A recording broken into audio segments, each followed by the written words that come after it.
Hello everyone, this is Harpreet Singh. Welcome to our channel study for sure. एक बार फिर से आप सभी का स्वागत है। आज हम बात करेंगे हमास के द्वारा रीसेंट का जो मिसाइल अटैक किया गया है इसराइल के ऊपर, उसके बारे में।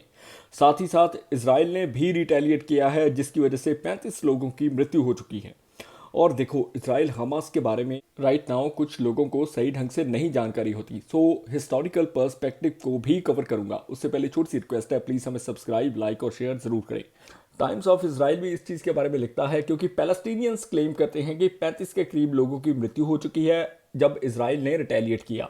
रिसेंटली एक टारगेट जो हमास को किया जा रहा था उसके बारे में।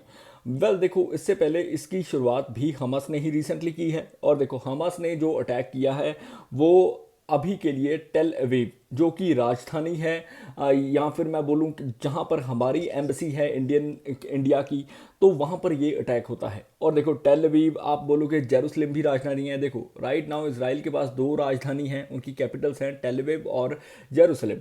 जेरूसलम में यूएसए या फिर वेरियस कुछ गिनी चुनी कंट्रीज हैं जिन्होंने अपने हेडक्वार्टर्स को शिफ्ट कर लिया है और जेरूसलम को कंसिडर किया है राजधानी इसराइल की। वहीं पर हमारा अभी टेल अवीव में ऑफिस है।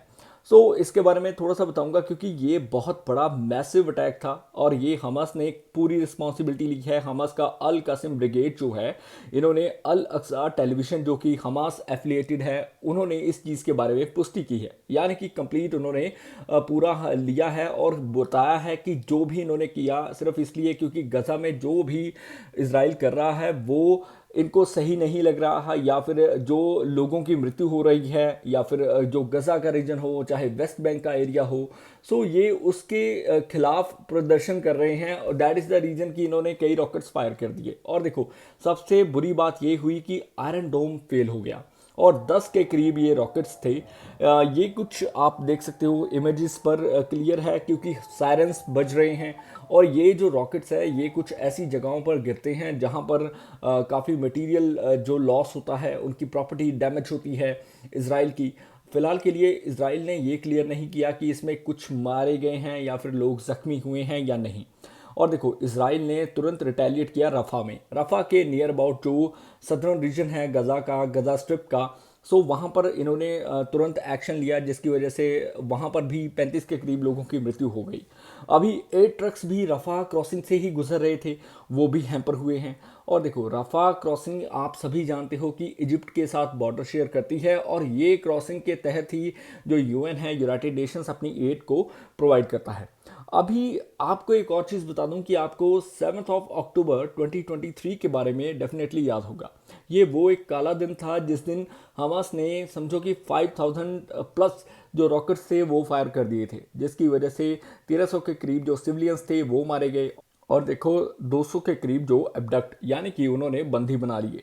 इसराइल ने जब रिटेलिएट किया तो 32,000 से ऊपर गजा स्ट्रिप के जो गजा के लोग हैं वो मारे जाते हैं। ये एक ऐसी वॉर है जो कि ह्यूमन हिस्ट्री में याद की जाएगी, क्योंकि देखो, इसकी वजह से जान माल का नुकसान बहुत ज़्यादा हुआ है। अभी इसराइल पैलेस्टीन की हिस्ट्री के बारे में थोड़ा सा समझ लो। 19 और 20 सेंचुरी, 19 और 20 यानी कि 19th सेंचुरी की जो लास्ट 2 डेकेड्स थी, जब ना ज्यूस जो थे वो वहाँ पर शिफ्ट होने लगे थे पैलेस्टीन के रीजन में। यानी कि जो आज का इसराइल है, ये पहले पैलेस्टीन हुआ करता था। और धीरे धीरे करके जॉनिस्ट सेटलर्स आए, वहाँ पर रुके। यूरोपियन यूनियन कहता था कि इनका जो डायरेक्ट इंटरेस्ट है, यानी कि ज्यूस को पैलेस्टीन के रीजन में बसाना, ज्यूस स्टेट को कायम करना। इसराइल जो आज का है ये कहीं ना कहीं ब्रिटेन या फिर जो यूके दैट टाइम था उसकी देन है। 1917 में जूइश सपोर्ट के साथ, यानी कि ब्रिटिश जो फर्स्ट वर्ल्ड वॉर के दौरान आगे बढ़ता है और जूइश को वादा करता है कि हम आपको वहाँ पर लेकर जाएंगे, वहाँ पर पर्टिकुलर रीजन होगा, क्योंकि आप हमारी सहायता करो ऑटोमन एम्पायर को हराने के लिए। ऑटोमन एम्पायर जो कि टर्की के नेतृत्व में था, और ये काफ़ी पावरफुल एम्पायर था, जबकि ये फर्स्ट वर्ल्ड वॉर के दौरान समझो कि पूरी तरह से नेस्तनाबूद कर दिया गया। खिलाफत मूवमेंट एक ऐसी मूवमेंट इंडिया में चलाई गई थी तभी 1990 से 1922 से, क्योंकि लोग प्रोटेस्ट कर रहे थे। जो मुस्लिम्स थे वो टर्की के हित में थे, या फिर खलीफा जो वहाँ से ऑपरेट करते थे उनके साथ थे। उनको ये चीज़ें सही नहीं लगती थी। दैट इज़ द रीज़न कि बेल्फोर डिक्लेरेशन को भी लाया गया।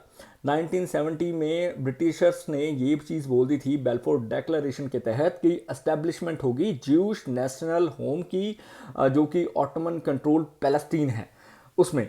हालांकि 1918 में जब ये डिफीट कर देते हैं ऑटोमन एम्पायर को, तब ये प्रोमिस को फुलफिल नहीं किया जाता। वहीं पर 1920 में ब्रिटिश रिस्पॉन्सिबिलिटी लेता है पैलेस्टीनियन लोगों की और कहता है कि हम इनके हित में काम करेंगे या फिर इनको हम नेक्स्ट 2 डेकेड्स में डेवलप करेंगे। बट द फैक्ट इज़ कि नेक्स्ट 2 डेकेड्स में 1 लाख के करीब ज्यूस जो होते हैं वो एंटर कर जाते हैं पैलेस्टीन में।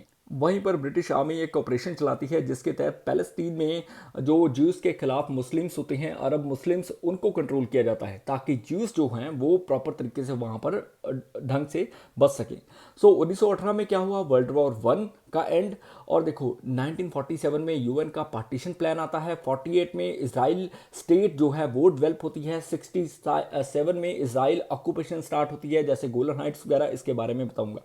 1947 में यूएन अडॉप्ट करता है रेजोल्यूशन 181, जिसको पार्टीशन प्लान भी बोलते हैं, जिसके तहत ब्रिटिश मैंडेट जो पैलेस्टीन है वो अरब और जूश स्टेट में डिवाइड हो जाता है। 1948 में स्टेट ऑफ इजराइल जो कि क्रिएट कर दी जाती है फर्स्ट अरब इजरायली वॉर के दौरान, जिसको 1949 की आर्मिस्टिस ट्रीटी भी बोला जाता है। और इसके तहत जो 3 वॉर्स हुई हैं, जैसे कि 48 की होगी पहली वॉर, क्योंकि लोगों के बीच में रोष था, जो कि अरब मुस्लिम्स थे, वो नहीं चाहते थे कि ज्यूस जो हैं वो यूरोप से निकलकर पैलेस्टीन में आकर बसे। सो ये कारण रहा। वहीं पर सेकंड अरब इजरायली वॉर, जिसको अक्टूबर वॉर भी कहा जाता है, 1956 में हुई, जो कि इंटरनेशनल क्राइसिस हुआ। सुएज कनाल को नेशनलाइज कर दिया गया इजिप्ट के द्वारा, और ये कारण रहा कि इजराइल फिर से भिड़ गया, जिसकी वजह से, क्योंकि देखो यूके के, फ्रांस के जो इंटरेस्ट थे वो इस पर डिपेंड करते थे। एक शॉर्ट रूट इन्होंने निकाला था ट्रेड के लिए। सो इस चीज़ के रिगार्डिंग थी। थर्ड अरब इजरायली वॉर होती है, जिसको 6 डे वॉर बोला जाता है 1967 में, जब जॉर्डन हो गया या फिर मैं बोलूँ इजिप्ट हो गया या सीरिया हो गया, ये भिड़ जाते हैं इजराइल से। और 6 डे वॉर के दौरान इजराइल कैप्चर कर लेता है गोलन हाइट्स को, वेस्ट बैंक का रीजन, सिनाई पेनिनसुला इजिप्ट से ले लेता है।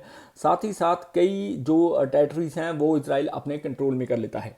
इस जो गजा स्ट्रिप था वो पहले इजिप्ट के अंडर आता था और अभी वो इजराइल के अंडर ही बसा हुआ है, राइट।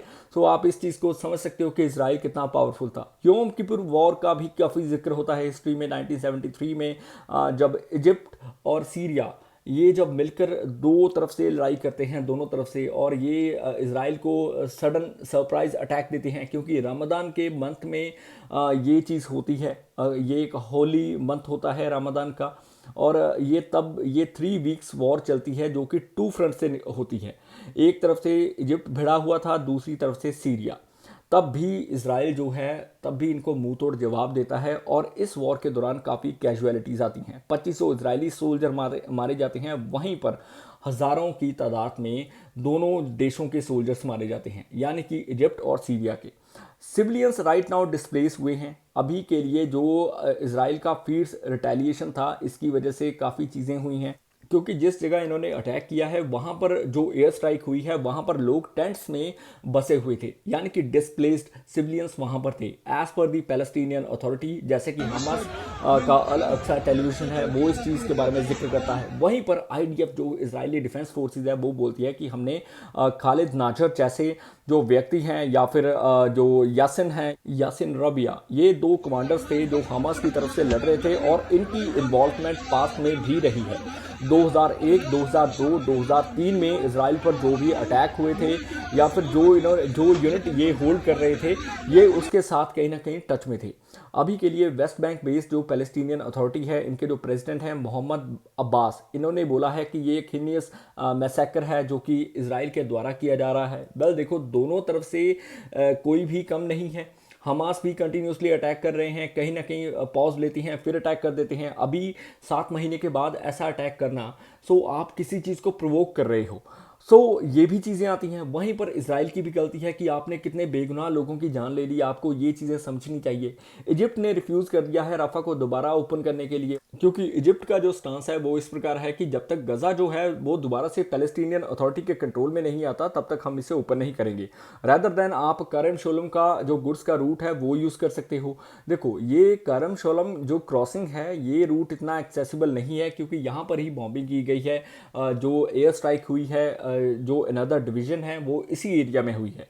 सो आईसीसी इंटरनेशनल क्रिमिनल कोर्ट काफ़ी एक्टिव हुई है। प्रोसिक्यूटर जो इनके करीम खान हैं उन्होंने बोला है कि याहिया सिनवर हो गया या फिर इसराइल के जो बेंजामिन नेतन्याहू हैं और साथ ही साथ इस्माइल हनिये हैं, प्रोसिक्यूटर बोलते हैं कि इनके खिलाफ अरेस्ट वारंट डेफिनेटली जारी कर देना होगा इंटरनेशनल क्रिमिनल कोर्ट को। इंटरनेशनल क्रिमिनल कोर्ट हेग से ऑपरेट होती है, नेदरलैंड्स में इसका हेडक्वार्टर है। आप सभी इस चीज़ के बारे में डेफिनेटली जानते हो।